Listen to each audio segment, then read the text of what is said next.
On the KUSI News at 6 p.m. on Tuesday, we had in former NFLers and local prep football players Brett Swain and Pisa Tini-Samo, who talked about the second year of their league called Pac-7 versus 7 Youth Passing League for local kids.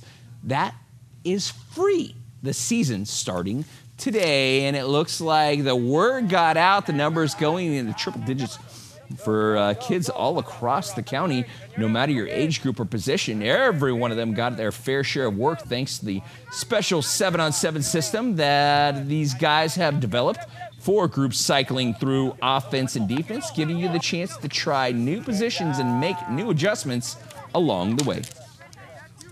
We try to do it like an assembly line, and we want kids to play every position. You know, they're still young enough yet to where we know, like, hey, if you want to try to catch the ball, catch the ball. If you want to try to, play defense, play defense. We feel like the more that they understand the other positions, when they get to high school, the more they'll understand the game. I love also playing wide receiver. I feel like I could catch pretty well, but I just like trying other positions, see how I could perform overall, and trying to get to know new positions so I know like how to throw stuff. We want to always coach them up, and so for us, we knew like, hey, we'll just coach them up, and if anything, we can dumb it down, but we never had to because the kids are picking the stuff up like that. And so for us, it just kind of validated what we thought already.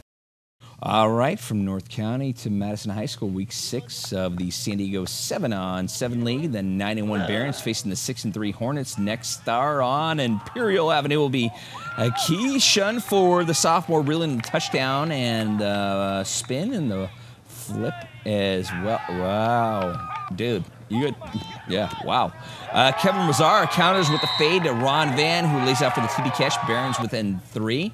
That's play of the week worthy, but the very next play, the Hornets seal it. Chris Davia down the middle to Ford, and he is gone. Hornets go on to win this one, the final 28-18.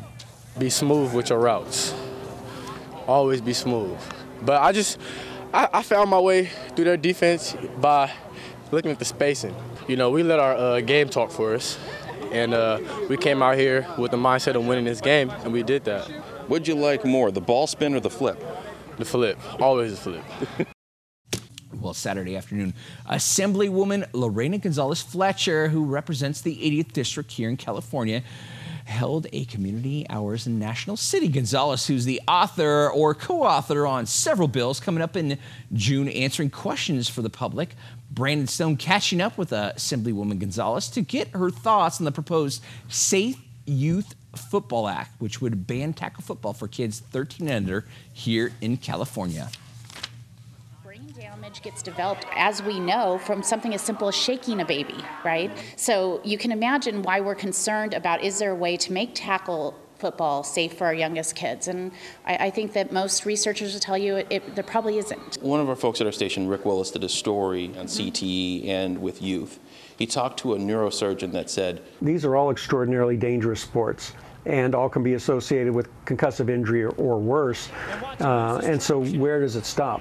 Is it that everybody at 13 is no longer involved in a sport where you could potentially get a head trauma? A lot of other sports have taken on the issue themselves. So youth soccer has taken away the header for young kids. I think that's a positive step. My boys play Little League Baseball. They have a pitch count, right? So I think you have a lot of sports who are self-regulating, and you've had some of this in Pop Warner, but not as much, I think, and that's what the concern is. No other sport is part of the game actually putting on a helmet and pads and running straight into somebody. Well, they're nice talking points, so right now, as long as the dialogue is open, it's key.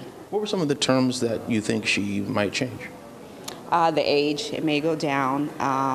Implementing safety standards, cutting some of the practice times, maybe eliminating the spring ball and just focusing on the fall. Seeing this bill not succeed in other states and seeing people that are trying to work against you, has that put a toll on you at all? It's my job, and I am elected to try to make California a better place. We're in a very different spot than anywhere in the nation. We always have been. We did a bill a few years ago where I was a joint author on a bill to require vaccinations for all children.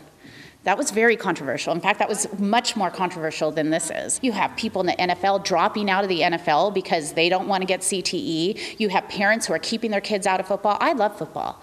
So why don't we work together to figure out the safest way and to protect our youngest, most vulnerable kids so we can actually save football? That's all we're trying to do here.